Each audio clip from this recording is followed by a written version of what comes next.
जय हिंद दोस्तों, आप सभी का स्वागत है एक बार फिर से आपके अपने यूट्यूब चैनल यूनिक ज्ञान में। आज हम MA first semester political science का चैप्टर 7 देखेंगे, जिसमें हमें पढ़ना है नौकरशाही का सिद्धांत मैक्स वेबर के द्वारा। नौकरशाही क्या होता है, नौकरशाही शब्द का अर्थ क्या होता है, किसने सर्वप्रथम प्रयोग किया, तथा मैक्स वेबर के नौकरशाही सिद्धांत को हम इस लेक्चर में अच्छे से समझेंगे। इसके पहले हमने 6 चैप्टर आपको बहुत ही अच्छे तरीके से करा दिए हैं। अगर आपने नहीं देखे हों तो आप चैनल पर विजिट कीजिए, प्लेलिस्ट मिल जाएगी MA first semester political science paper 4 classes के नाम से, जहां पर आपको सबसे पहले सिलेबस देखने को मिलेगा, उसके पश्चात आपको क्लासेस देखने को मिल जाएंगी। तो चलिए देखते हैं हम नौकरशाही के विषय में। नौकरशाही होता क्या है, नौकरशाही का सिद्धांत मैक्स वेबर ने क्या दिया हुआ था। अगर आप चैनल पर नए हैं तो चैनल को सब्सक्राइब कीजिए, टेलीग्राम चैनल अवश्य ज्वाइन कीजिए। वहां पर आपको यूनिवर्सिटी से रिलेटेड तथा यहाँ जो चैप्टर्स कराए जा रहे हैं उनके नोट्स जो है अवेलेबल कराए जाते हैं, जिससे आप रिवीजन करा सकते हैं या फिर अपना हैंड रिटन नोट्स वहाँ से बना सकते हैं। नौकरशाही शब्द जो है उसे ब्यूरोक्रेसी कहा जाता है। सर्वप्रथम 18वीं सदी में दिगार्ने नामक फ्रांसीसी विचारक ने इस शब्द का प्रयोग किया हुआ था। नौकरशाही जो शब्द है इसका सर्वप्रथम प्रयोग किसने किया था और कब किया था? दिगार्ने नामक जो कि फ्रांसीसी विचारक था, वह 18वीं सदी में नौकरशाही शब्द का प्रयोग करता है। उन्होंने इस शब्द का प्रयोग जो है शिकायत के रूप में किया था। किसके लिए? शिकायत के रूप में इसका प्रयोग उन्होंने सर्वप्रथम किया हुआ था। नौकरशाही शब्द जितना सुपरिचित सामान्य रूप में लोगों में आने वाला है, उतना ही बदनाम और अप्रिय है। नौकरशाही की व्यवस्था में कर्मचारीगण अपने पद एवं दायित्वों का निर्वाह करते हुए एक विशेष प्रकार का आचरण करते हैं।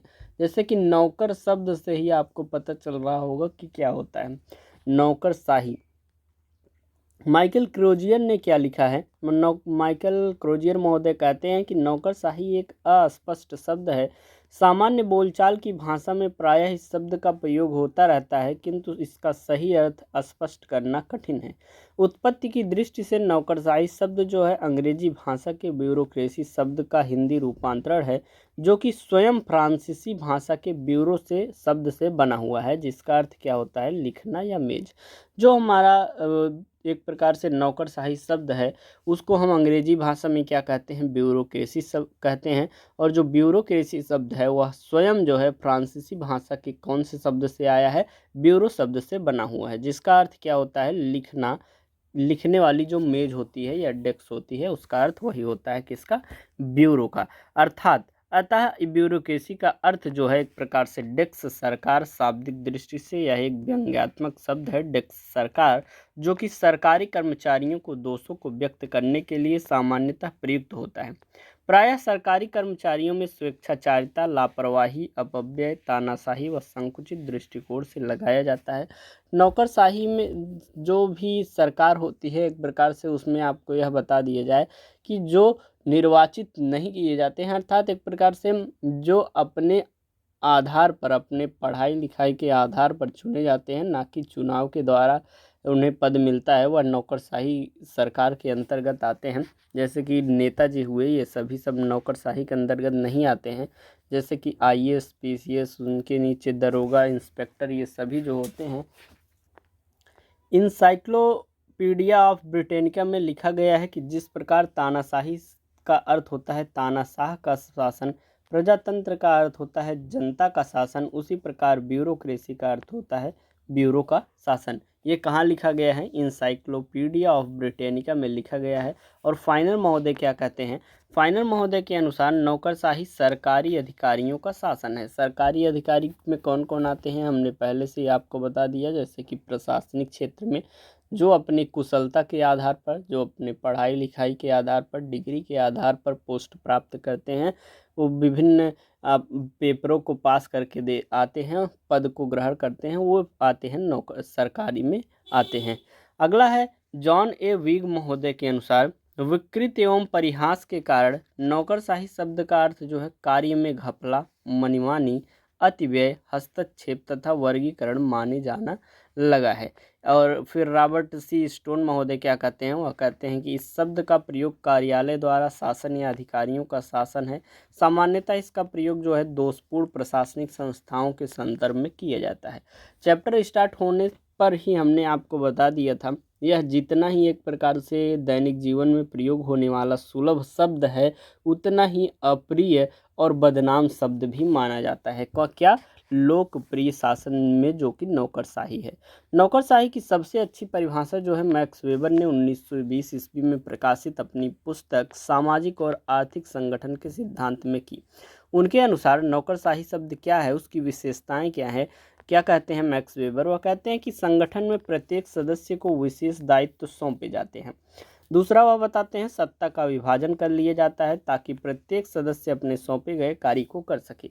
अब जैसे कि प्रशासन आपका है, उसमें आपके जैसे कि पुलिस हैं, वह अपना कार्य अलग संभालते हैं, सुरक्षा का और लोगों की सुरक्षा दायित्व को वह संभालते हैं।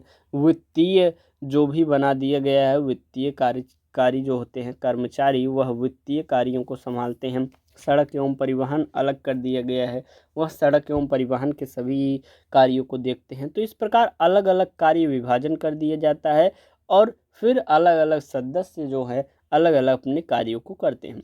उनके कार्यों को करवाने के लिए उचित प्रबंध कर दिया जाता है। अगला है संगठन की रचना जो है पद सोपान प्रणाली के आधार पर किया जाता है।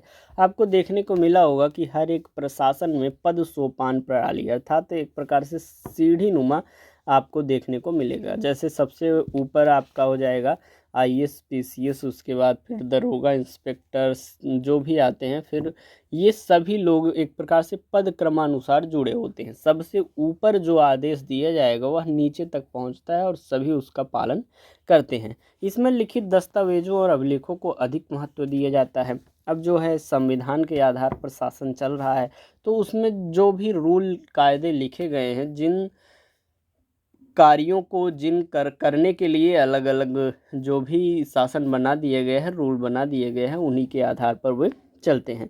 सिक्स्थ हम देखेंगे संगठन के कार्य एवं व्यवहार पर नियंत्रण रखने के लिए नियमों की रचना की जाती है, जो कि बहुत ही अच्छी बात है। सातवां है कर्मचारियों की भर्ती और प्रशिक्षण विशेष प्रकार से किया जाता है। अलग अलग विभाग में आपको देखने को मिलेगा अलग अलग प्रशिक्षण, अलग अलग पोस्ट को प्राप्त करने के लिए अलग अलग परीक्षाएं होती हैं।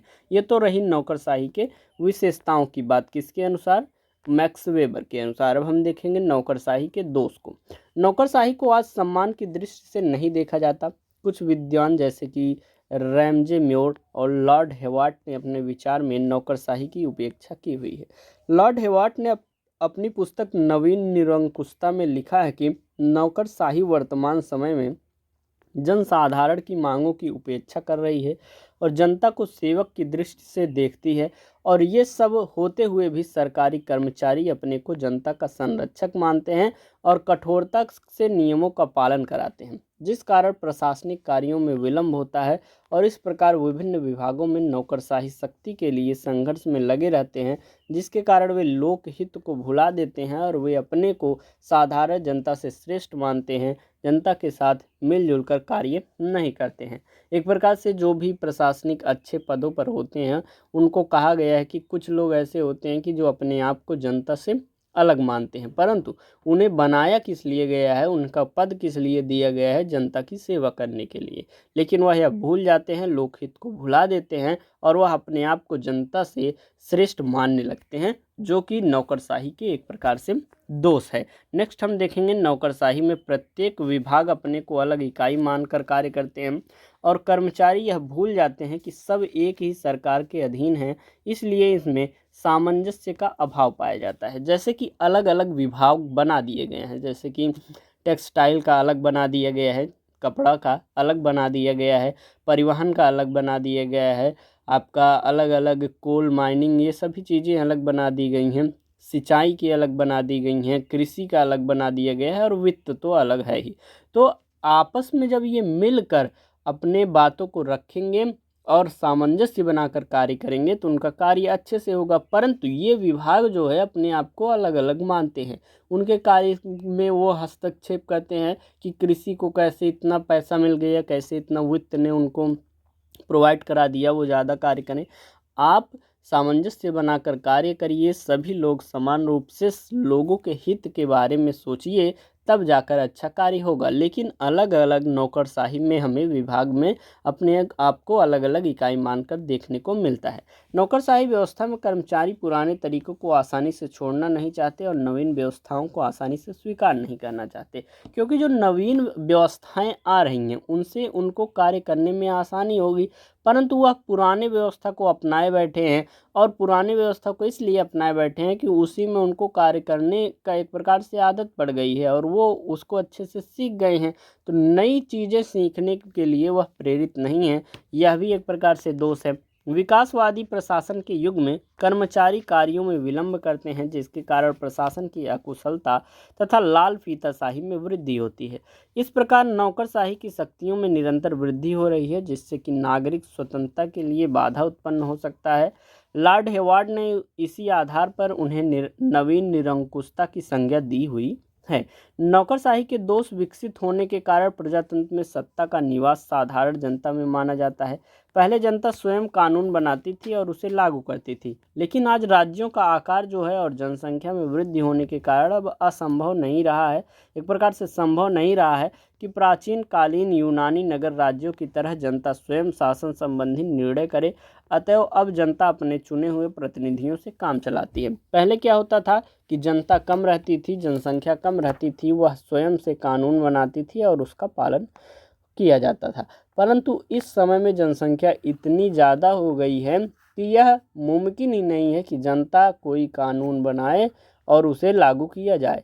इसलिए वह अपने एक प्रतिनिधि को एक प्रकार से प्रतिनिधि बनाती है और वह उसका प्रतिनिधित्व के रूप में वह कार्य करता है। जैसे कि आपके विधायक हुए, सांसद हुए, आप वोट दे के उनको अपनी तरफ से प्रतिनिधित्व करने का मौका देते हैं कि ये जो रहेंगे हमारा प्रतिनिधित्व करेंगे और हमारे लिए हित कार्यों को ये अंजाम देंगे।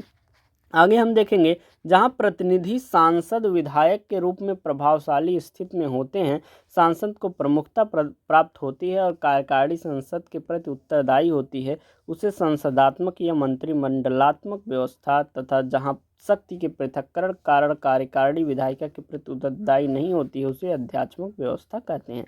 एक प्रकार से जहां पर वह उत्तरदायी अपने आप को मानते हैं, वहाँ पर वह व्यवस्था संसदात्मक या मंत्रिमंडलात्मक कहलाती है। जहाँ पर वह कार्यकारिणी विधायिका के प्रति उत्तरदायी नहीं होते हैं, वहाँ पर अध्यक्षात्मक व्यवस्था होती है। मंत्रिमंडलात्मक व्यवस्था में मंत्रिमंडल ही वास्तविक कार्यकारिणी होती है और एक टीम के रूप में कार्य करती है। सभी मंत्री सामूहिक रूप से प्रशासन के पूरे कार्यों के लिए विधायिका के प्रति उत्तरदायी होते हैं। विधायिका में उनसे प्रश्न पूछा जा सकता है, उनकी आलोचना भी हो सकती है तथा अविश्वास प्रस्ताव के द्वारा उन्हें पद से हटाया भी जा सकता है। ये सभी चीज़ें तो आपने फर्स्ट सेमेस्टर में बहुत अच्छे से पढ़ी हुई हैं। कौन से first semester? BA first semester में। किंतु व्यवहार में मंत्रिमंडल का संबंध विधायिका में बहुमत दल से होता है और दलीय सचेतक एवं अनुशासन के कारण बहुमत दल के सदस्य मंत्रिमंडल का समर्थन करने के लिए बाध्य होते हैं। यदि वे ऐसा न करें तो दल से बहिष्कृत कर दिए जाते हैं और दल से बहिष्कृत हो जाने पर प्रायः उनका राजनीतिक भविष्य समाप्त हो जाता है। अतएव सिद्धांत के रूप में विधायिका का मंत्रिमंडल पर नियंत्रण रहता है, लेकिन व्यवहार में दलीय व्यवस्था के कारण मंत्रिमंडल ही विधायिका को नियंत्रित करता है। प्रशासन का संचालन मंत्रिमंडल अर्थात राजनीतिक कार्यकारिणी प्रमुख दायित्वों और अस्थायी कार्यकारिणी अर्थात सरकारी कर्मचारी उसके अधीन रहकर उस दायित्व को पूरा करने में सहयोग देते हैं। किंतु व्यवहार में सरकारी कर्मचारी ही प्रशासन का संचालन करने लगते हैं और मंत्रिमंडल भार बनकर उनको सुरक्षा प्रदान करते हैं। वास्तव में मंत्रियों की नियुक्ति के समय कोई शैक्षिक योग्यता का निर्धारण नहीं होता है और न ही उन्हें अपने कार्यों का प्रशिक्षण दिया जाता है और न ही इस बात की गारंटी रहती है कि वे लंबे समय तक अपने पद पर बने रहेंगे। उनका अधिकांश समय राजनीतिक कार्यों अर्थात मतदाताओं से मिलने का, उनकी समस्याओं और दलीय गतिविधियों में भाग लेने का में चला जाता है। ये जैसे कि हम अभी बात कर रहे हैं राजनीति में कैसे मंत्री जो होते हैं उनको न किसी शैक्षिक गुणवत्ता की एक प्रकार से आवश्यकता होती है, ना ही उन्हें किसी बात की प्रशिक्षण दी जाती है।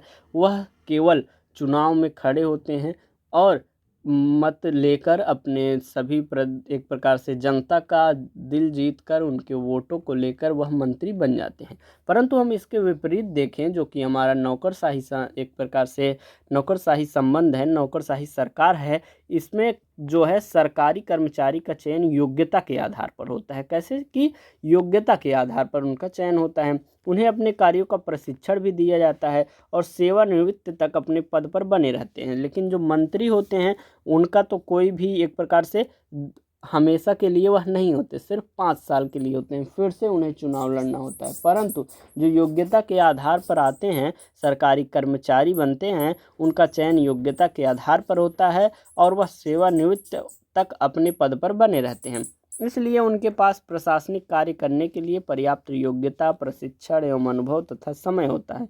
वे राजनीति से तटस्थ होकर अतएव वे मंत्रियों को उचित परामर्श दे सकते हैं। वे प्रशासनिक कार्यों को संपादित कर सकते हैं, आवश्यक तथ्य एवं आंकड़े इकट्ठा करते हैं, जनहित में योजनाएं बनाते हैं और जनता के बीच रहकर प्रशासन तथा जनता के बीच घनिष्ठ संबंध स्थापित करते हैं। इस प्रकार से प्रशासन में इस महत्वपूर्ण भूमिका के कारण सरकारी कर्मचारी पर व्यवहार में मंत्रिमंडल के सदस्य आज आश्रित हो गए हैं। आपको यह अच्छे से समझ में आ गया होगा कि नौकरशाही जो सरकार है एक प्रकार से, उसमें जो सरकारी कर्मचारी हैं वह किस प्रकार से राजनीति में भी हिस्सा ले रहे हैं और उनका महत्व क्या हो गया है। वह जो है जनता के दुखों को समझ रहे हैं, जनता के कार्यों को एक प्रकार से वह देखकर मंत्रियों को सलाह भी वह दे सकते हैं। कर्मचारियों का प्रशासन पर वास्तविक नियंत्रण हो जाने के कारण मंत्रिमंडल के सदस्य व्यवहार में वही कार्य करते हैं जो अधीनस्थ अधिकारी उनसे कहते हैं। परिणामतः प्रशासन की वास्तविक शक्ति प्रशासन के हाथों में आ जाती है, जिसके कारण वे मनमानी करने लगते हैं तथा जनहित की उपेक्षा करते हैं। ये आपको दोष में दिखेगा, क्योंकि जैसे कि जब उन्हीं के हाथों में सब कुछ है, उन्हीं के अनुसार मंत्री भी कार्य कर रहे हैं, तो क्या हो जाता है कि वो अपने मनमानी करने लगते हैं और जनहित की उपेक्षा अर्थात लोगों के हित की वह उपेक्षा करने लगते हैं और जनप्रतिनिधियों को तिरस्कार की दृष्टि से देखते हैं। वे अपना कार्य पूरा करने में अनावश्यक औपचारिकता का पालन पर बड़ा बल देते हैं, जिससे कार्यों में देरी होती है और लालफीताशाही का जन्म हो जाता है।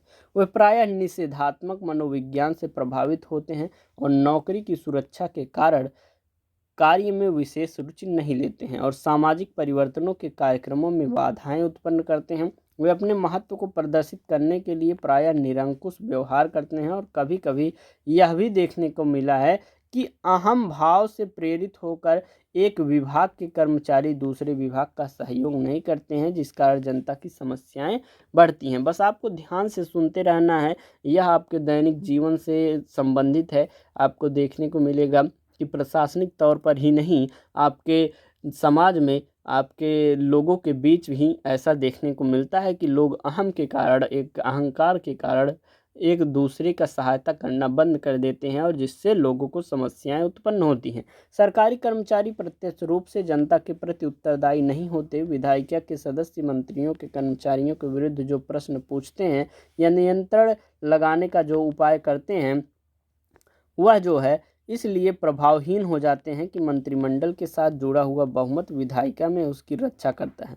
मंत्रिमंडल के सामूहिक उत्तरदायित्व के कारण विधायिका में कर्मचारियों के विरुद्ध लाया गया कोई भी प्रस्ताव इसलिए असफल हो जाता है क्योंकि मंत्री स्वयं कर्मचारियों पर आश्रित हो जाते हैं और इसलिए मंत्रियों को उन्हें संरक्षण मिलता है। इसलिए वे बिना उत्तरदायित्व के व्यवहार में शक्ति का प्रयोग करते हैं, जिसमें उनमें नौकरशाही प्रवृत्ति का विकास होता है तथा इस तथ्य को ध्यान में रखते हुए रैमजे म्योर महोदय ने लिखा है कि मंत्रिमंडलीय उत्तरदायित्व के आवरण में नौकरशाही पनपती है एक प्रकार से। और फ्रैंकेस्टीन क्या लिखते हैं, जो कि भस्मासुर की तरह राक्ष वह संवह अपने निर्माता को निगलती प्रतीत होती है। इसी कारण अन्य अंग्रेज विद्वान लॉर्ड हिवर्ट ने इसे एक नवीन तानाशाही का नाम दिया है। लास्की ने भी उसकी कटु आलोचना की है। नौकरशाही के गुण सरकारी कर्मचारियों को सरकारी कार्यों का विशेषज्ञ माना जाता है क्योंकि उनकी नियुक्ति योग्यता के आधार पर प्रतियोगी परीक्षा पास करने के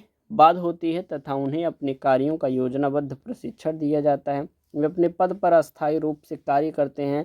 प्रशासनिक कार्यों की निपुणता के आधार पर उन्हें पदोन्नति दी जाती है। इस कारण वे अपने ज्ञान और अनुभव को बढ़ाने में प्रयत्नशील रहते हैं। ये उनके गुण की बात हो रही है कि वे किस प्रकार से चुने जाते हैं और वह अपने ज्ञान के द्वारा चुने जाते हैं। अपने ज्ञान के द्वारा ही, अपने कार्यों के द्वारा ही उन्हें पदोन्नति प्राप्त होती है और वे राजनीति में तटस्थ रहते हैं तथा उनका अपना पूरा समय जो है प्रशासनिक कार्यों में लगाते हुए मंत्रियों द्वारा निर्धारित नीतियों को लागू करते हैं तथा प्रशासनिक अधिकारियों द्वारा दिए गए परामर्श को वे ठुकरा नहीं पाते, क्योंकि कर्मचारियों को प्रशासन संबंधी छोटी छोटी जानकारी विधिवत रूप से होती है।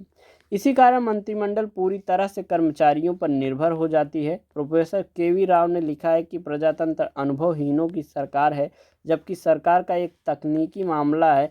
इन दोनों असंगतियों को एक योग्य व अस्थायी लोक सेवा की स्थापना करके ही दूर किया जा सकता है। लेकिन रैमजे मेयोर क्या कहते हैं? वह कहते हैं, और कुछ विद्वान उनके साथ हैं, जो कि कहते हैं कि संसदीय प्रजातंत्र का सबसे बड़ा खतरा माना है, क्योंकि संसदीय प्रजातंत्र जो है वह सबसे बड़ा खतरा है, क्योंकि इसके कारण जनप्रतिनिधियों के कर्मचारियों का शासन स्थापित हो जाता है। समीक्षा की बात करें तो यह कहना अतिरंजनापूर्ण यह उचित नहीं है कि ज्ञान और स्थान पर अनुभव से रहित मंत्री रबर के मुहर के समान होते हैं। संसद जनता और दल के प्रति उत्तरदायी मंत्री को प्रशासन में रुचि लेने के लिए बाध्य करता है। मंत्री पद पाने से पहले वे ऐसी स्थितियों से गुजर चुके होते हैं कि जिससे उन्हें प्रशासन की बारीकियों का ज्ञान होता है। मंत्रियों में इतना विवेक होता है कि कर्मचारियों द्वारा दिए गए किस परामर्श को माने और किस परामर्श को न माने, उनके एक प्रकार से यह ज्ञान हो जाता है। इसलिए एल.डी. वाइट ने लिखा है कि प्रजातांत्रिक समाज में जिसके ऊपर नियंत्रण आवश्यक है, शक्ति की मात्रा जितनी भी अधिक होगी, नियंत्रण उतनी ही आवश्यक हो जाएगी। आपको यह समझ में आ गया होगा कि जो नौकरशाही है, जो कर्मचारी हैं, उसमें वह किस प्रकार से मंत्रिमंडल को सलाह देते हैं और किस प्रकार से मंत्रिमंडल जो है वह कर्मचारियों पर निर्भर है, और निर्भरता का ही फायदा उठाकर कर्मचारी किस प्रकार से अपनी मनमानी करते हैं, ये सभी दोष में आपने देखा। और गुण देखे आपने कर्मचारियों के कि वह स्वयं अपनी शिक्षा के अनुसार वह एक प्रकार से क्या लेते हैं, अपने पद को धारण करते हैं, पदोन्नति करते हैं और अपना पूरा समय प्रशासनिक कार्यों में मंत्रिमंडल के द्वारा दिए गए कार्यों को करने में व्यतीत करते हैं। यह हो गया नौकरशाही का सिद्धांत, जो कि मैक्स वेबर का था। और नौकरशाही का सबसे पहले हमने अर्थ समझा था, उसकी परिभाषा विभिन्न विद्वानों द्वारा समझी थी। यह था आपका पूरा चैप्टर, जो कि हमने आपको बता दिया। इसके पहले 6 चैप्टर आपने नहीं देखे हो तो वह भी देख लीजिए, प्लेलिस्ट अवेलेबल है। अपने दोस्तों के पास अवश्य शेयर कीजिए। बस ध्यान से सुनने की बात थी, आपको बहुत अच्छे तरीके से समझ में आया होगा। बाकी कोई डाउट हो तो आप कमेंट करके पूछ सकते हैं। चैनल को सब्सक्राइब करें, दोस्तों के पास शेयर करें और टेलीग्राम चैनल अवश्य ज्वाइन करें, जहां पर आपको सभी प्रकार के नोटिफिकेशन दिए जाते हैं। धन्यवाद, मिलते हैं नेक्स्ट वीडियो में।